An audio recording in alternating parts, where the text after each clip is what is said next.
All right, everybody, welcome back to another episode of Strong Principles. My name is Larry Medina. I'm Rob Delacruz. And I'm Zach Bragg.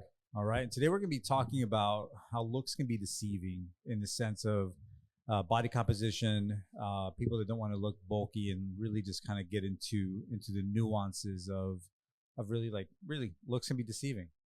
So yeah, and really what comes to mind for me specifically in this discussion is there's a YouTuber, Instagram guy. His name is Anatoly, and a lot of times he'll go up to a bodybuilder looking guy who's just massive, right? And they're struggling with this 600-pound deadlift.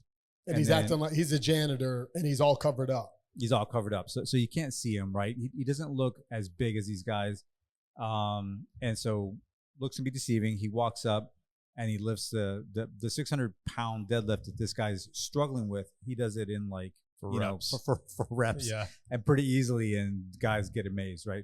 Yeah. So really, what I want to get into is like the differences in looks, right? And people also that have the thought process of like lifting means that you're going to get bulky. Yeah. So we'll get into like the simple form of it, and then we get a little bit complex. Me and Zach will go back and forth on it. The first thing is nutrition is huge. So like you got it. That's number one, no matter what. Like if your body fat percentage is low, you look leaner, like no matter what there is. Now, and then genetics is a little bit is like how people's skeleton is set up. Are they a little more thinner, their hips a little tighter, shoulders a little wider, so it gives them a look. Those things are all contributing factors. But a lot of it has to do with, especially like with that particular person you're talking about, is strength is very neurological. So you have a lot of athletes that are like powerlifters and MMA and whatever they are, but they're weighted sports. So they have to be a particular weight. So they're always trying to get stronger without putting on weight. And there's ways to do that. And it has a lot to do with the programming and the training. There's like specific like styles of strength training you do. And that's towards the lower rep and explosive repeats real low compared to more hypertrophy work where you're trying to develop tissue. That being said, that eventually you can only go so far neurological, and eventually your body will put on tissue if you keep on pushing to try to get stronger. Yeah. What people run into, like I said, it's mostly a nutrition and a body fat thing. A lot of times so if you look at a steak, there's a lot of fat in the tissues of a steak. So there's marbling in there. That's fat that's inundating the muscle. We all have some of that. Resistance training / strength training is the form that uses that as energy the most. Conditioning and cardio doesn't use that as much. So that's why you kind of see like a skinny fat endurance athlete, and they can run and they do things for hours, but they're not very real tight. A lot of times what people tend to see is that their muscle tissue actually gets a little tighter because it's burning that fat out. Mm-hmm. And in some scans, that looks like they lost muscle. Yes. And their body fat went up higher because the muscle got a little tighter, because some of those scans are only impedance that are looking at volume. Yes. On some people, we've seen that happen. So a lot of times what you end up doing is you end up getting tighter. And sometimes you get smaller. But if your body fat percentage is high, then, I mean, it's going to seem like you're getting bulky. It's got a lot to do with that. We run into it. Yeah, big time. And I'll touch base on what Rob was mentioning. I had a client who there was no way he lost muscle. He was getting stronger. He was moving better. He looked way better. And then we put him on an in-body scan, and they said he lost muscle. And that was, and at the time I was a little bit, I don't even know why. And then that was actually explained to me by Rob. And he's like, there's some fat that comes out of the muscle when you begin to strength train. And so it can, because it's only measuring volume, basically. It's not measuring what's actually within the muscle. And so then it can look like you lost muscle. So that can happen. But then I think a lot too is like what Rob was saying is people talk about, well, I don't want to get too bulky, or I don't want to get too big. It's like, I can't get you too big. I'm not even there yet myself. But what happens is there's two different types of way to train. And this is the Anatoly thing, is there is strength training. So you can get the current amount of muscle fibers you have now to get stronger, to be able to contract harder and lift more. Or you could train hypertrophy, which is getting those muscle fibers to grow bigger, or building new muscle fibers and getting them larger. So there's two different types of ways to train, which would cause two different looks basically. So if somebody's just strength training, which like Rob mentioned, a little bit lower rep, heavier weight, long break periods versus what you'd look like what a bodybuilder does, where it's very high rep, everything's kind of to fatigue, and it causes this hypertrophy where you grow a little bit bigger. So it depends on the way you train. But with a body composition scan, like what Rob said, your body fat percentage comes down. It's going to change the way you look. Now there's two different ways to get body fat percentage down. You can lose body fat, and that's what everybody thinks of. A lot of people correlate, all right, my body fat percentage is lower, I just lost fat. Well, you could lose no fat and get your muscle higher, and your body fat percentage is going to drop, right? So you're going to look different. You're going to look different. And everything else. Like muscle is more shapely. And I'm going to touch on a couple of things that what Zach said. So that particular case, when what happened is they look like they lost muscle. I'm not saying it can never happen, but it is really rare that an individual is getting stronger and can lose muscle. They kind of go like, your body doesn't do that. So when an individual is like, well, I've been getting stronger every week, but the scan said, one, we got to see because those scans trend and make sure they're good. And there's water involved in hydration. Correct. But two is you're getting stronger. You're not losing muscle. We're going in the right direction. Nothing to worry about. You got to just kind of like calm the individual down a little bit. The thing is Zach was touching on, we work on strength. We do a lot of things, what we call like power building. It's a mixture of hypertrophy / strength work together. Food is definitely involved. Nutrition is definitely a big factor that when it comes to it. But in very rare cases, people can hypertrophy and just develop a lot. Most of the time, it's hard to put on a couple of pounds of muscle, especially in adults. It takes a long time. Yeah, a long time, a lot of food, a lot of times. I mean, you got to remember, for your body to go ahead and want to partition energy, it's already got to go through all the organs, all the skin, everything. And then it's going to partition a little bit of energy to building muscle and strength. Yes. Neurologically, and then actual tissue. So in that regard, like how many, like realistically, somebody trains really hard, balls to the wall.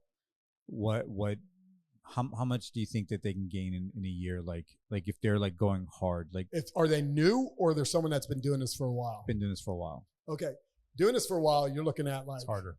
Yeah. Or it's not harder, but the pounds of muscle are not going to be as high. Yeah. And you got to remember, it's not a linear. It's like you see some progress and then there's like a plateau and then you lose a little, but you're trying to set like new set points, but they're small and they go up. The other thing I was going to get into was that if your body fat percentage is low, if a male's at 10% body fat or a female's at like 15 to 18, nobody really thinks they're very bulky. Very rarely, some people they might like hypertrophy. Their legs are kind of thick and they fit real tight in jeans. But most of the time, if you're that lean, you got really good shape, and it's really hard to get there. It doesn't look bulky. No. Yeah, it's the fat it's the fat that's creating the bulky look. Yeah. So when somebody's complaining, I'm worried about getting bulky. Well, your body fat's high, and then you go to put on some muscle, and then you might look a little bit bulky, and you could just bring that body fat down. Also, can I contribute a little bit to that?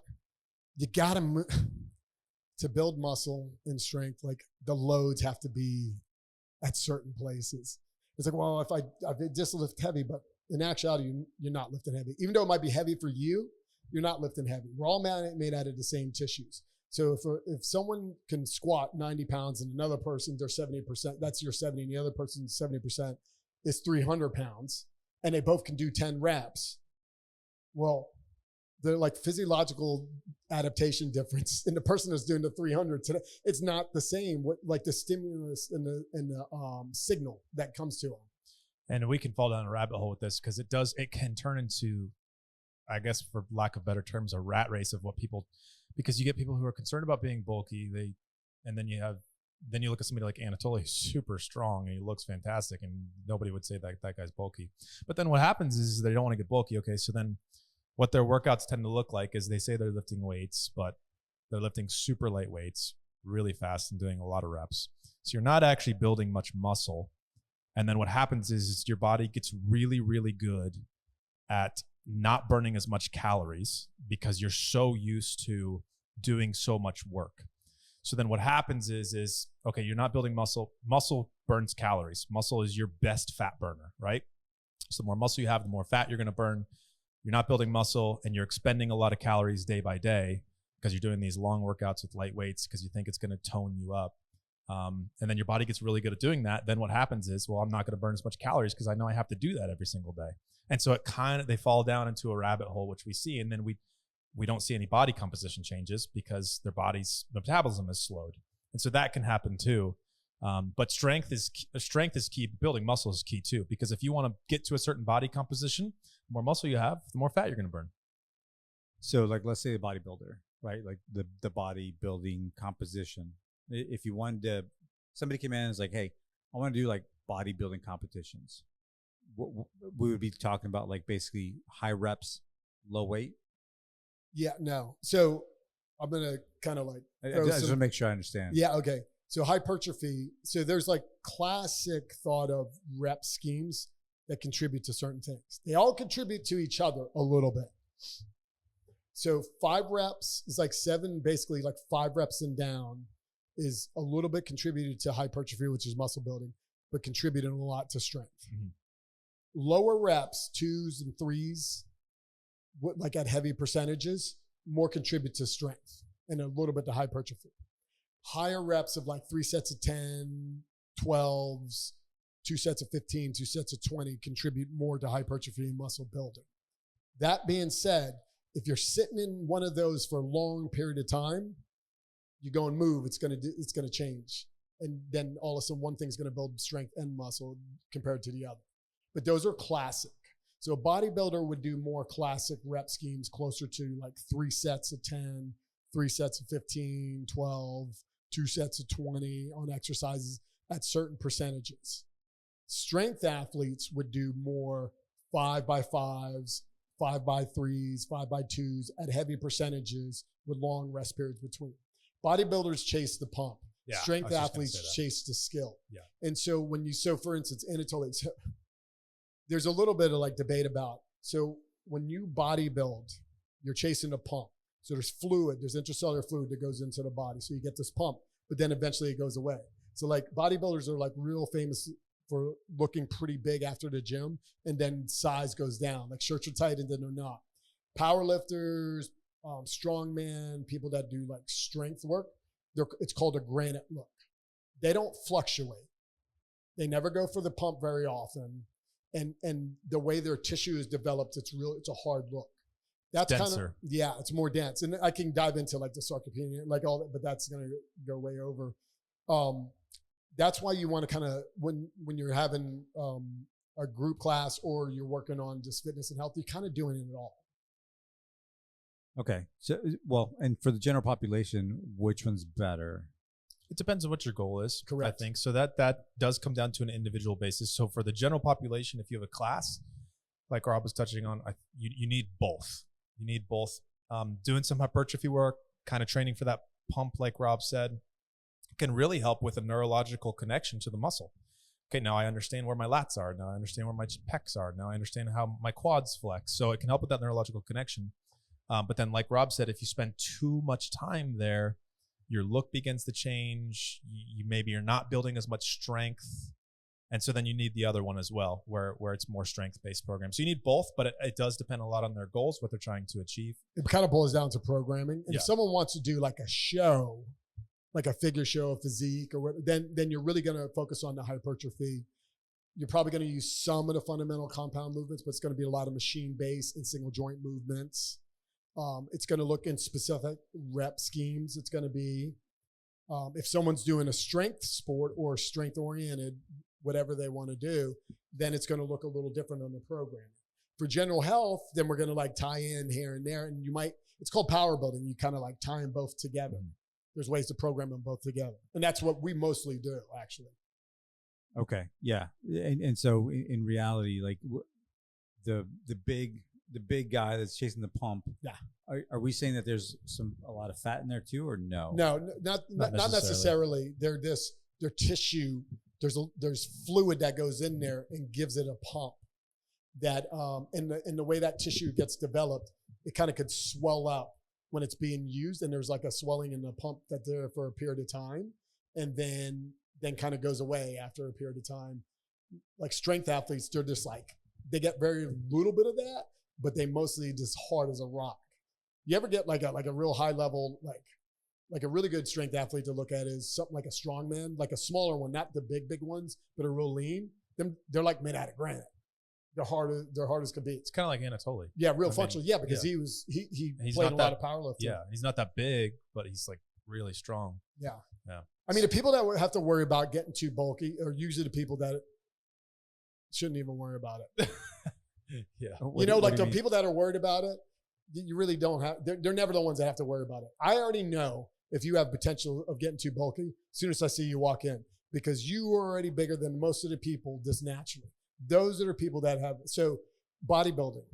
You can get jacked, Larry. Yeah. So, you can get huge. So Larry, think about this. You know what I mean? The percentage. You got wide shoulders. Yeah. The percentage of people that are 7 foot tall that walk around is so low.